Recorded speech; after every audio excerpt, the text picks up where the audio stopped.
kasih Anda masih menyaksikan Berita Papua.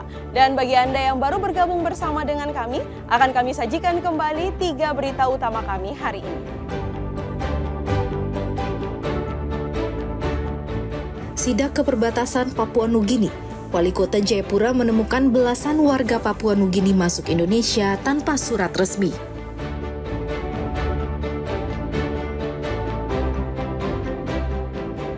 Pelamar di Mimika, Papua Tengah meningkat, belangko SKCK di Mapolres habis.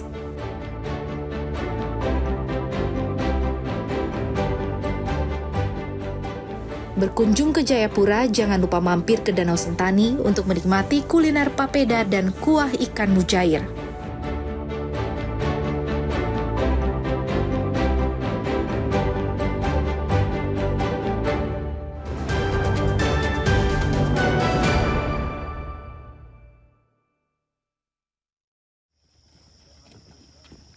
Kampung Yaku yang berada di wilayah perbatasan di distrik Sota Merauke akhirnya terang benderang.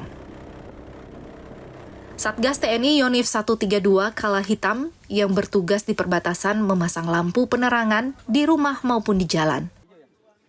Sehingga kampung yang terisolir kini serasa ada kehidupan.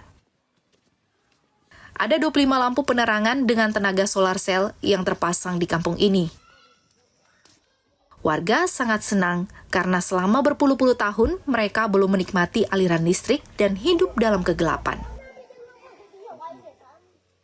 Kini warga khususnya anak-anak bisa belajar dan beraktivitas pada malam hari. Selama ini malam di kampung kami sangat gelap karena belum ada listriknya. Tapi sekarang berkat bantuan kami menjadi terang. Anak-anak kami bisa bermain, belajar di malam hari ini. Terima kasih Abang TNI dari Yonif 312 Kala Hitam telah pasang lampu. Dulu kami di sini gelap. Sekarang kita bisa lihat dari ujung sampai ujung, anak-anak bisa bermain dengan aman. Kampung Yaku yang berada di distrik Sota Merauke merupakan kampung di perbatasan akhir Indonesia dan Papua Nugini. Di kampung ini tinggal 33 kepala keluarga atau sekitar 150 orang. Selama ini, jika malam, kampung ini gelap gulita. Warga hanya menggunakan penerangan buatan untuk aktivitas di malam hari. Penerangan tenaga surya ini sekaligus menjadi simbol kehadiran negara di tengah masyarakat terpencil di tanah Papua. Saat pertama datang ke sini, kami Satgas Yonif 312 melihat kondisi kampung sepanjang jalan ini dalam keadaan gelap. Di situ tergerak hati kami untuk melaksanakan pemasangan lampu PJU. Lampu PJU tersebut akan sangat berguna di masyarakat, di mana masyarakat beraktivitas menjadi mudah dan anak-anak juga belajar menjadi terang. Satgas Yonif 312 akan selalu berbuat yang terbaik bagi rakyat. Kujang. Sementara itu di Maibrat, Satuan Tugas Mobil Yonif 501 Bajrayuda bekerja keras membangun infrastruktur di Kabupaten Maibrat, Papua Barat Daya. Para prajurit membangun jembatan, sekolah darurat, fasilitas air bersih, dan pelayanan kesehatan yang merupakan bagian dari program pemerintah. Kehadiran Satuan Tugas Mobil Yonif 501 Bajrayuda bukan hanya bertugas menjaga keamanan, namun juga ikut membantu masyarakat yang tinggal di daerah terpencil dan terbelakang. Komandan Satgas Yonif 501 Letkol Infantri Yahya Wisnu Arianto mengatakan, kehadiran prajurit ini di Kabupaten Maibrat mempunyai peran penting untuk mendukung percepatan pembangunan. Memang Satgas kami, Satgas Mobile 501 Bajrayuda, selain kami melaksanakan kegiatan menciptakan pengamanan di wilayah Maibrat dalam rangka kelancaran pembangunan di wilayah Maibrat, kami juga membantu pemerintah dalam rangka pembangunan infrastruktur, seperti kami melaksanakan perbaikan jembatan untuk sarana transportasi, kemudian kami juga membangun sarana olahraga yang digunakan oleh masyarakat untuk menciptakan kesehatan pada mereka. Kemudian kami juga membangun sekolah darurat untuk memberikan bantuan pendidikan setingkat pemberian wawasan nasional dan kebangsaan. Kemudian juga kami membantu masyarakat untuk mengalirkan air dari sumbernya ke rumah-rumah masyarakat.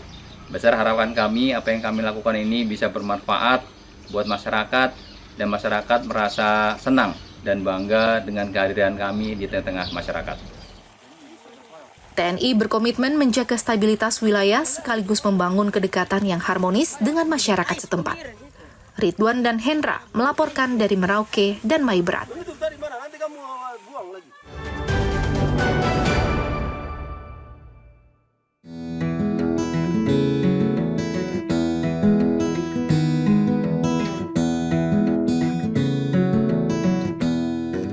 Jika berkunjung ke Jayapura, Papua, jangan lupa mampir ke Danau Sentani untuk menikmati kuliner khas di tepi salah satu danau terluas di Papua.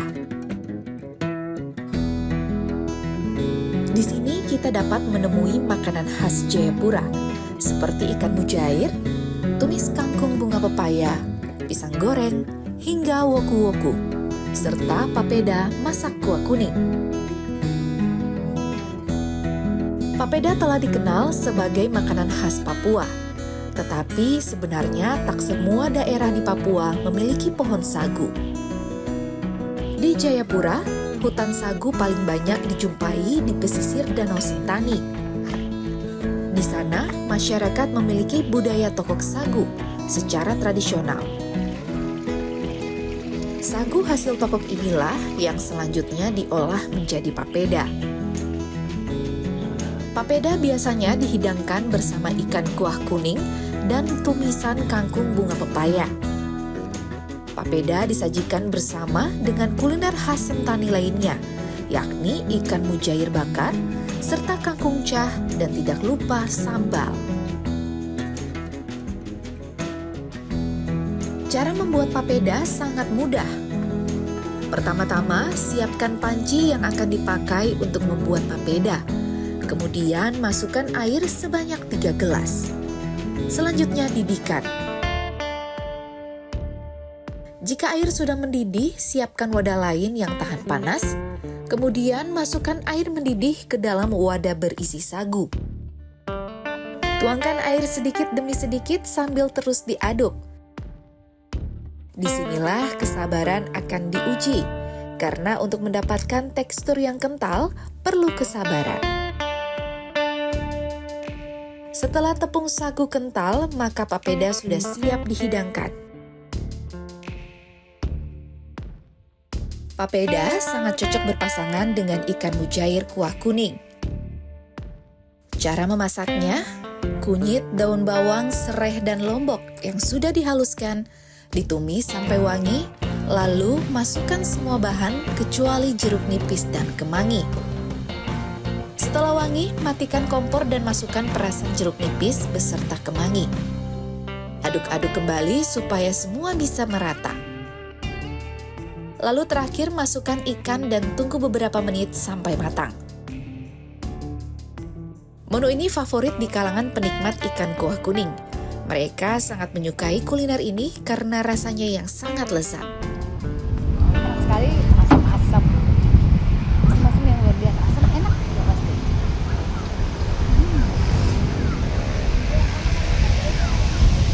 Bukan hanya di Papua, Anda bisa menikmati papeda, tapi dari wilayah timur pun, dari Pulau Ambon juga sering makan papeda. Namun tentunya cara penyajian ataupun juga proses pembuatan papeda ini pasti berbeda-beda. Jadi ini adalah makanan khas orang Papua.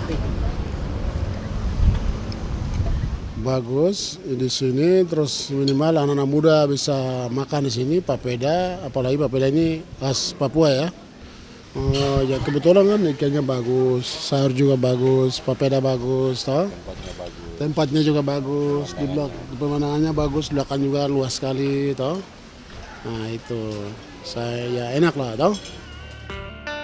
Bahan makanan yang digunakan semuanya pilihan dan masih segar, termasuk ikan mujair yang langsung diambil dari keramba saat akan dimasak. Setiap hari diperlukan sebanyak 30 sampai 50 kg ikan mujair untuk memasak ikan kuah kuning.